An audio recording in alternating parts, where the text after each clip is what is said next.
Tapi sebenarnya yang begini kan nanti tidak ada Padatkan di apa-apa yang memang itu saya coba itu saya ada. Assalamualaikum warahmatullahi wabarakatuh. Selamat datang kembali di channel saya. Hari ini kita akan membahas kembali perjalanan kita di Dislap pekan lalu, di mana personil kita tambah satu, yaitu Om Sul. Dan hari ini saya masih ditemani dengan Om Andri yang akan membantu saya. Oke, assalamualaikum warahmatullahi wabarakatuh. Perjalanan kita mulai pagi hari, Iya. pukul 9 kita berangkat. Itu estimasi 2,5 jam. Siang tambah diguyur hujan, ada beberapa trek ke pas dekat wilayah Carangke. Ya, di situ diguyur hujan. Ya, agak molor lah setengah jam. Tibanya kita di lokasi, register dulu. Register, kalau nggak salah berapa dibayar itu kemarin? Register 7.500 kalau nggak. 5.000 parkir. Jadi parkirnya 5.000, register itu kalau nggak salah 7.000. Kita tiba di lokasi, itu sebenarnya ada peta. Ya toh? Dari peta masuk, jalanan dulu, apa-apa saja yang ada di situ, kemudian terakhir masuk di lokasi camp. Ya. Nah, tapi karena ini saudara kita Om Ipang punya antusias yang cukup besar, kita bergeser dari lokasi camp itu sekitar berapa? 300 meter kali 300 meter kurang lebih, bahkan 500 meter bos. Waduh, kalau saya lihat itu nih paling ujung tempat ngecamp, tempat daerah landas. Selebihnya itu naik turun baru bebatuan.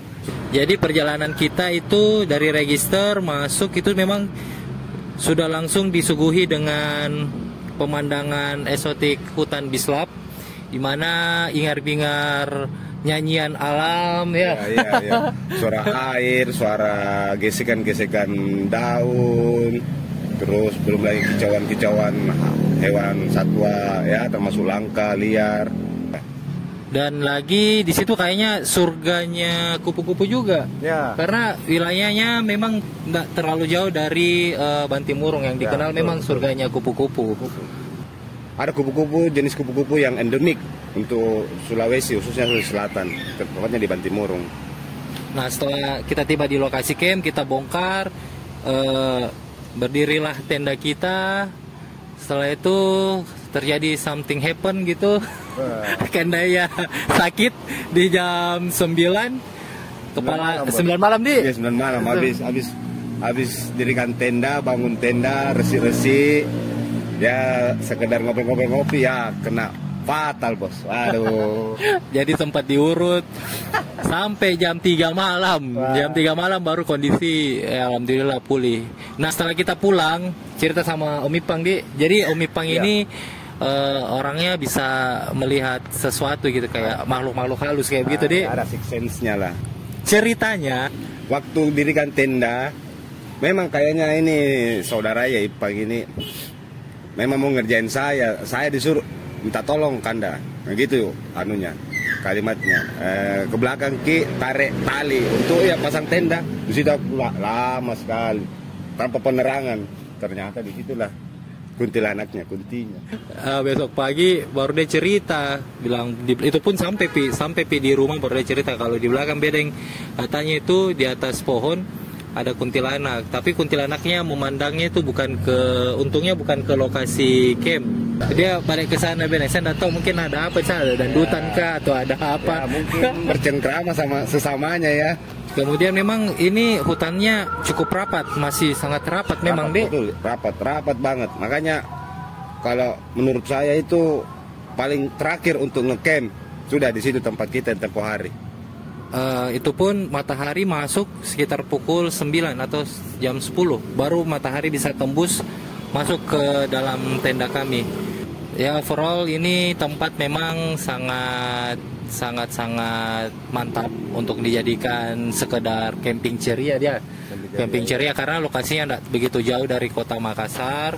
Kemudian tempatnya pun sudah dikelola sama Dinas Pariwisata. Betul, itu sudah dikelola resmi oleh Dinas Pariwisata karena tentara terlihat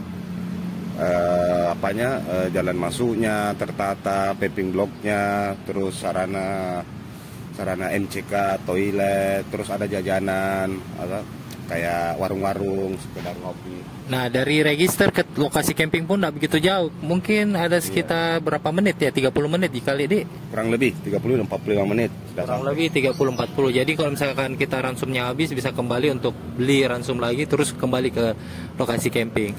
Ya. Nah, lokasi ini juga sering dijadikan tempat... Ya, selain tempat wisata, tempat untuk pendidikan dasar dan latihan, di apa sebutnya diksarlat, untuk panjat tebing dapat bisa, terus untuk susuri gua, Kevin. Oh iya, katanya kalau tempat itu biasa dijadikan untuk tempat pelatihan anak-anak kampus. Karena memang tempatnya sangat-sangat memungkinkan, memadai. Jadi tidak terlalu jauh juga dari lokasi register masuk ke tempat camping. Nah, dan untuk lokasi campingnya berada di lokasi Kabupaten Maros, di Kabupaten Maros, Desa Samangki, Kecamatan Simbang, Provinsi Sulawesi Selatan. Nah, kenapa dinamakan Bislab?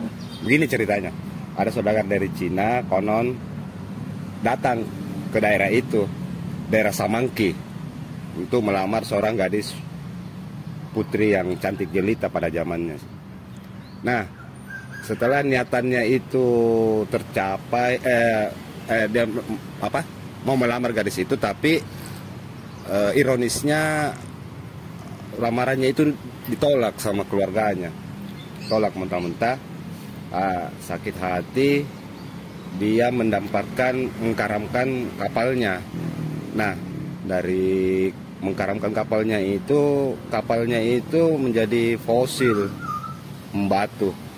Nah, kalau saudara teman itu masuk, ada pada trek itu kelihatan kapal yang membatu. Nah, itu konon kapalnya saudagar dari Cina itu sudah membatu, sudah jadi fosil.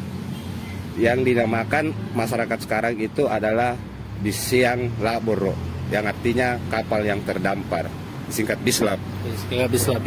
Jadi itu ada gugusan batu yang membentuk seperti perahu. Kemudian di situ memang sudah dirantai, sudah dirantai, Di. Ya, dulunya tidak dirantai, tapi mungkin karena wisatawan yang datang nge-camp di lokasi itu bakar-bakar ikan kah atau apa segala macam, betul, bakar-bakar karena ikan. Kemarin kita sempat lihat masih ada yang nekat masuk ke dalam, padahal itu sudah menjadi satu situs di Maros. Kayak kompleks gitu, kayak taman, itu sebenarnya safety area. Nggak semua orang bisa, kecuali mungkin petugas ya. Itu sebenarnya nggak disarankan dan tidak diperbolehkan sama sekali. Ketika esokan harinya kita penasaran nih apa yang ujung dari sungai. Jadi Kak Andri sama Om Ipang ini sempat menyusuri pesisiran sungai sampai ke ujung. Ternyata tinggi curam berbatuan itu nggak disarankan untuk ke situ, karena kok pada menurut data pada berapa tahun lalu itu sempat naik air bah dari atas dan menelan korban jiwa. Ada, kalau tidak salah, tiga orang anak-anak. Jadi untuk mau mengekspor ke atas itu harus memang butuh waktu yang tepat dan musim. Cuman sayang sekali tidak sempat diabadikan dengan cuman ya istilahnya cuma joka-joka mau lihat apa itu di balik tembok batu itu yang di belakangnya. Ternyata nggak disarankan untuk mau berwisata di situ, cuma mengetahui saja. Nggak beberapa lama kemudian turun salah satu penduduk, turun salah satu penduduk dan kita kaget sebenarnya, loh ternyata memang ada pemukiman di atas. Takjub, bos. Dia start itu subuh jam 6 ya? Jam 6. Iya, jam 6. Ya, kurang lebih jam 6. Kita ketemu jam berapa? Jam 10 lewat. Jam 10 lewat. Penduduk asli itu, bos, penduduk asli. Dan itu aktivitasnya. Karena mau gimana lagi, nggak bisa kemana-mana. Itu memang jalurnya untuk sampai ke kota, untuk ke jalur poros. Iya. Tapi kalau kita lihat pakaiannya mulai dari ujung sendal sampai ke atas itu bersih sekali, kayak orang mau pergi mall, cuman pergi mall bawa parang. Bayar, bawa parang. Nah, yang menjadi pertanyaan itu karena pulang dia bawa beban yang di atas kepala. Nah, yang jadi pertanyaan itu seimbang sekali itu caranya bawa di atas kepala jalur. Waduh, ya namanya juga faktor kebiasaan mungkin ya. Iya, jadi mungkin setiap hari seperti itu. Bayangkan dia saja lahiran itu di rumah. Dia lahiran, dia punya anak 4 dan lahirannya katanya semua di rumah. Konon dulu di atas sana itu yang penduduk sekitar itu berkeluarga Ji. Katanya ya. sepupu-sepupu seperti itu. Sampai sekarang pun yang bagian bawah itu tetap Ji keluarga-keluarganya. Ya. Yang di tempat register apa segala macam. Makassar bilang si pamanaka ini. Artinya mereka Ji beripar, adik kakak, bersepupu. Dan yang membuat saya speechless pas kan sempat ada tanya jawab, ada sempat ngomong-ngobrol tipis. Dari keempat anaknya itu 3 sarjana bos. Weh, jempol sama beliau. Yang mana dasarnya atau juga Kasapina juga dede. Wah, ini juragan sapi di atas. Kurang lebih kalau mau dibilang jadi 20 ada lewat jadi kalau mau lamar anaknya bos harus juga senilai sapinya. Sarjana lagi ya. Selesai bareng. Terus setengah aja kayak mundur. Nah, jadi setelah kita ngecamp keesokan harinya jam 10 itu kita kemas-kemas deh, kemas-kemas karena Carol dan tenda yang kita gunakan adalah pinjaman alias sewa. Kita harus kembalikan di jam sesuai dengan yang kita pinjam. Jadi kita mau ndak mau cepat balik ke Makassar. Oke, itu aja kisah perjalanan kami di menyelusuri sungai di Selap. Insya Allah nanti pada video-video pekan berikutnya mudah-mudahan kita diberi kesehatan semuanya. Dan oh ya, untuk yang menonton dan subscribe saya doakan banyak rezeki, sehat selalu, dan semoga yang terbaik untuk kalian. Baik, itu aja dari saya. Dan satu lagi, jangan tinggalkan apa-apa kecuali jejak dan jangan ngambil sesuatu kecuali gambar. Jaga keselamatan, berkaki semua. Amin. Thank you, sampai jumpa di episode-episode berikutnya. Salam pendaki amatir. Bye.